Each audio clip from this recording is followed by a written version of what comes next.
Amanda Manopo diisukan sudah tunangan dengan Dr. Eccles. Dr. Eccles buka suara pasca diisukan tunangan dengan Amanda Manopo. Minta doa yang terbaik. Belakangan ini, nama Dr. Eccles terus jadi perbincangan hangat. Hal itu buntut dari kedekatannya dengan aktris Amanda Manopo.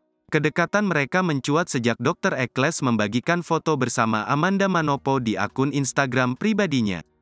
Bahkan tersiar kabar apabila mereka sudah bertunangan. Benarkah? Menanggapi isu tersebut, Dr. Eccles akhirnya angkat bicara.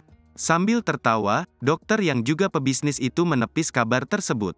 Belum. Jadi kalau untuk prosesi pertunangan nggak ada ya, ungkap Dr. Eccles, dilansir tribunstyle.com dari YouTube Sambal Lalap pada Jumat, tanggal 17 Maret tahun 2023. Tak menampik Dr. Eccles mengakui sudah kenal Amanda Manopo sejak lama.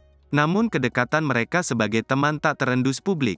Hanya belakangan ini saja akhirnya publik menyoroti pertemanannya dengan sang artis.